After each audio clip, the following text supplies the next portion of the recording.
¿qué es lo que siempre he querido que me pregunten en una entrevista? Y nunca me han preguntado. ¿Qué tipo de cosas quería hacer cuando era niña, por ejemplo? Que dice mi mamá que eso es algo muy gracioso, que cuando yo era niña, yo no me acuerdo de eso, pero ella dice que qué quería hacer y me decían, rica millonaria, ¿no? O sea, que eso me da mucha risa porque yo no me acordaba, y que además cuando era chiquita, cuando tenía 4 o 5 años, yo tenía muy estructurada mi vida y decía que yo iba a ser bailarina y maestra y que iba a tener un esposo que cuidara a mis hijos. Entonces estaba yo toda muy estructurada, tenía 5 años, no sabía mucho, pero bueno. Y algo que quería hacer, sí, muy claro.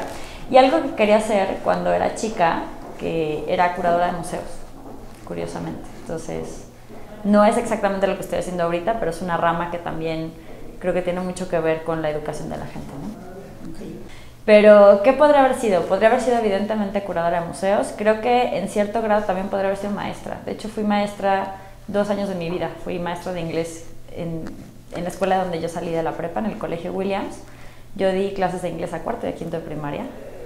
Y esa parte de la enseñanza me encanta. Creo que es muy importante y creo que ahí es muy retador, porque mientras tú le estás enseñando a alguien tienes que nutrirte mucho más, y eso es a lo que te expones también cuando haces un trabajo como el mío de finanzas personales, ¿no? Te van a preguntar cosas y la mayoría las sabes, pero habrá cosas tan específicas que no, y eso te obliga a aprender, ¿no? Y creo que eso es un oficio delicioso. O sea, esa es una de las grandes cualidades que también tenía el periodismo, que es algo que todavía ejerzo, ya no tan en forma, pero que sigo haciendo, que te obliga a aprender absolutamente todos los días. Te van a decir que en todas las carreras aprendes todos los días, pero en periodismo ahí se aplica, porque hoy te va a tocar reportear de la bolsa y mañana vas a tener que escribir de la reforma laboral y pasado mañana vas a tener que escribir de los seguros de gastos médicos, no sé.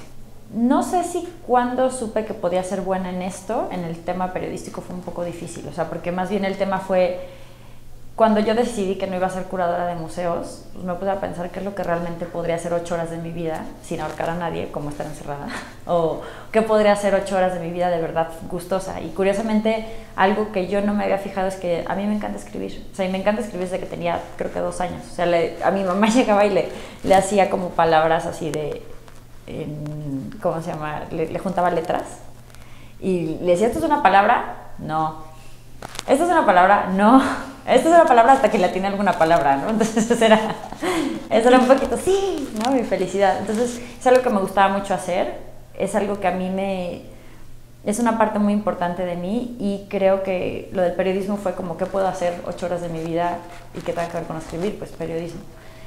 Después todo este hábito de investigar, de buscar información me gustó mucho, y creo que ahí fue cuando se juntó un poco mi tema con las finanzas personales. Yo descubrí las finanzas personales porque yo reportaba para una sección de esas, pero descubrí que quería hacer como esto desde mi propia voz, haciendo un reportaje. Yo estaba haciendo un reportaje que se llamaba Mi blog es mi agente. Eso fue por ahí de 2008, cuando en México las únicas empresas que tenían blog era, no sé si Saba o Cotex, una de esas, y Air France. Ahora pues todas las empresas tienen blog y tienen social media y tienen muchas cosas, pero en ese momento realmente estaba bastante incipiente, ¿no? Entonces yo, tratando de platicarle a una bloguera después de una entrevista sobre Afores, pues me mandó directito al cuerno, ¿no? Entonces yo me puse a pensar, pues ¿cómo sería la manera para que alguien como ella, que además era más o menos de mi edad, le interesara el tema de las finanzas, que yo he descubierto últimamente que es tan importante? O sea, en ese momento yo estaba ahorrando para mi maestría, algo que se veía muy lejano, pero que a la hora que empecé a aplicar cosas de finanzas personales a mi vida, me di cuenta que sí se podía hacer. Entonces dije, bueno, esta chava me va a entender el día que se lo escriba donde ella escribe, ¿no? Y empecé a escribir un blog de finanzas personales, que es El Pequeño Cerdo Capitalista, justamente. Eso fue en febrero de 2008. Todo fue, digamos, que se fue acomodando. Mi primer trabajo fue unas prácticas en una revista de seguros que se llamaba El Asegurador. Estaba ahí de medio tiempo. De ahí después empezaron a buscar a alguien en El Economista para el tema de finanzas personales y seguros, en especial Afores, y pues como que yo daba el perfil, ¿no? Perfecto, o sea, era justo ese perfil. Entonces en El Economista crecí mucho, pude ser hasta editora de portada incluso, y en los tiempos en los que tenía esta parte de editora de portada, pues como que hay muchos tiempos muertos, había ciertas horas en las que estabas esperando la información realmente. Entonces pues yo me puse a escribir este blog por la razón que les comenté de la chica bloguera que me daba el avión. Y así fue creciendo un poco el proyecto. Después me llamaron para ser la responsable de contenido y de alguna forma quien hace la planeación estratégica de consumo inteligente, que es el programa de educación financiera Mastercard, esto desde septiembre de 2008. Y después cuando fui a la maestría yo pude continuar a distancia con el programa, pero además mi tesis de maestría fue sobre ahorro para el retiro. O sea, cuáles son los factores por los que un trabajador independiente utiliza o no utiliza ahorro para el retiro deducible de impuestos. Entonces era ya una cosa muy complicada. Pero a mí el tema de educación financiera me parecía fascinante y sobre todo en el tema del periodismo creo que era justo eso donde yo encontraba lo que yo sentía valioso. O sea, me pasaba mucho que en muchas fuentes, a lo mejor política me la pasaría haciendo corajes y con el hígado hecho paté, entonces un horror, ¿no?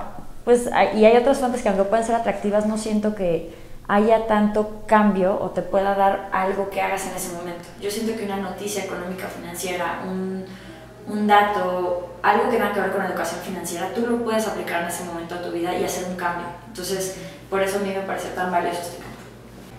A mí me da mucha tristeza, pero mucha tristeza la gente que dice que no hace cosas porque no le alcanza, ¿no? O siempre quise hacer esto, pero nunca me alcanzó, que eso es un posicionamiento tristemente muy mexicano. Eso me da mucha tristeza y en algún momento yo también estuve ahí, pero fue como ese clic. O sea, lo curioso es quién fue o qué fue lo que me impactó de las finanzas. Fueron mis propias finanzas. O sea, yo reporteando en el día a día, viendo lo que me decían, yo decía, hay unos fondos que te dan 6% anual o 8% anual y yo teniéndolo en mi cuenta de nómina en vez de hacerlo trabajar, ¿no? O si hay diferencia entre las afores y yo estaba en la más patito, qué horror, esto puede ser a largo plazo muchísimo, ¿no? O a mí algo que me marcó muchísimo fue que mi primera conferencia, mi primer evento, la primera cosa que cubrí como periodista fueron las proyecciones de las demográficas de CONAPO, del Consejo Nacional de Población. Y para esto que se oye así como muy científico y muy wow, en resumen lo que decía es, de aquí al 2035 vamos a tener un bono demográfico maravilloso, que significa en cristiano, nosotros vamos a tener la mayor cantidad de población económicamente activa de la historia en México. Esto es, vamos a tener demográficamente el mayor motor de crecimiento que tengamos en la historia. Pero de aquí, del 2035 al 2050, nos vamos a convertir así en un país de viejos. Y adivinen ustedes quiénes vamos a ser los viejos. Entonces, claramente, este tipo de cosas que me fueron pasando, me fueron poniendo a pensar que la vida sí puede ser más sencilla, los sueños sí se pueden alcanzar, las metas pueden estar mucho más a nuestro rango de alcance, de alguna forma, siempre y cuando nosotros dejemos de tratar al dinero como una esfera separada de la vida, la integremos a todo y seamos financieramente más inteligentes. Porque pues, de alguna manera nosotras somos las únicas que podemos ser las verdaderas financiadoras de nuestros sueños. O sea, puede estar toda la vida tú confiando en que te vas a ganar el melate, o que tu tío rico te va a heredar, o que te vas a casar con un millonario, pero ¿qué tal que ninguna de las tres pasa? Entonces es importante que cada persona se vuelva el mecenas de su vida. El pequeño cerdo capitalista es una anécdota más que un razonamiento. Yo estaba en una comida con una amiga mía, ya después de este incidente de la bloguera que me daba el avión, yo estaba pensando que quería abrir un blog de finanzas, pero decía, ¿cómo le pongo? Y se me ocurrieron unos nombres malísimos. Y tenía una lista, uno cada más malo que el anterior. Y entonces de repente platicaba con una amiga y diciéndole, oye Alejandra, pues la verdad es que tú te la pasas gastando como loca, te está yendo muy bien ahorita porque estás freelanceando y te pagan lo que quieres, pero pues ¿qué vas a hacer cuando ya tengas hipoteca, hijos, colegiaturas, lo que se acaba de tener como obligaciones, ¿no? Y la otra, en vez de responder, me dijo, bueno, pero tú en qué ahorras.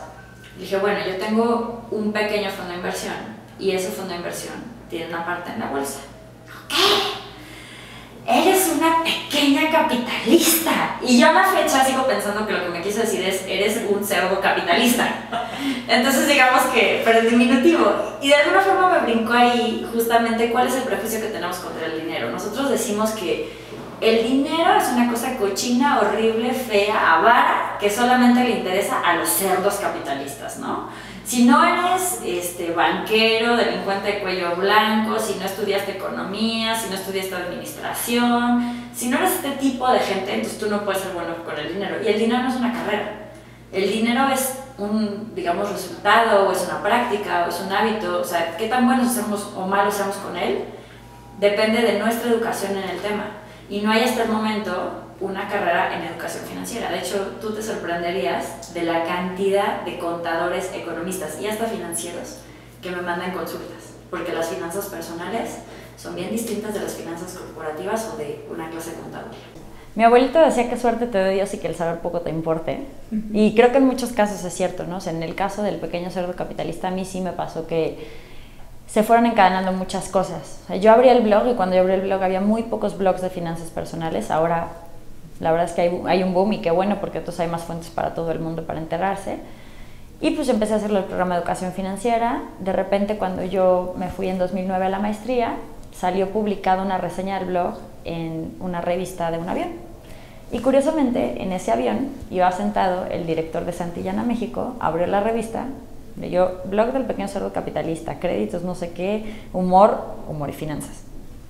Humor y finanzas. O sea, como que se quedó medio extraño con ese tema. Y entonces bajó del avión y habló y dijo, escríbanle un mail a esta niña a ver si quiere escribir un libro. Entonces, a mí me choqueó mucho porque además el destinatario de ese blog estaba mal, o sea, era el nombre de una amiga, no mi nombre, entonces yo juraba que no era para mí. Cuando supe que sí, bueno, casi me da un ataque, pero de alguna forma, en el momento en el que llegó la propuesta, yo llevaba casi 2 años escribiendo el blog del pequeño cerdo capitalista, y el blog era una mezcla de sí mis anécdotas. La primera entrada del blog es la bella durmiente del banco, que es un balconazo a mí, o sea, que lo hacía muy mal porque tenía mi dinero debajo del colchón en vez de estarlo invirtiendo, mi dinero para un viaje además.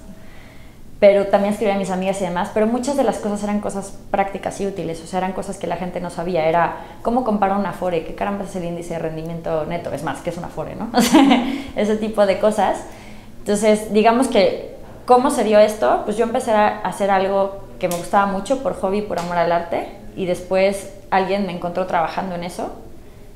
Tuve mucha suerte que me encontraran, porque podría haber sido yo, podría haber sido probablemente cualquier otra persona.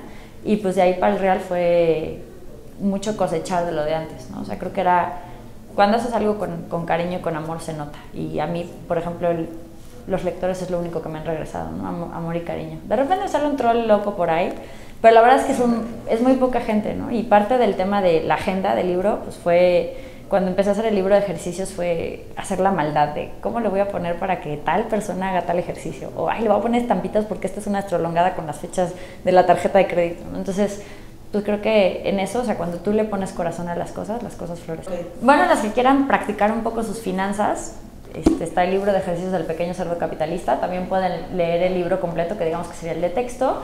Si tienen dudas, nos pueden encontrar en www.pequeñocerdocapitalista.com, o nuestro Twitter, que está un poco complicado, es @PEQCerdoCap, como pequeño cerdo capitalista, pero PECCerdocap, o nos podemos hacer como Cerdito Capitalista, y en Facebook estamos como Pequeño Cerdo Capitalista, todo junto. Únete a nuestro canal de YouTube y recibe acceso total a todos nuestros contenidos. No olvides seguirnos en Facebook, Twitter y en actitudfen.com.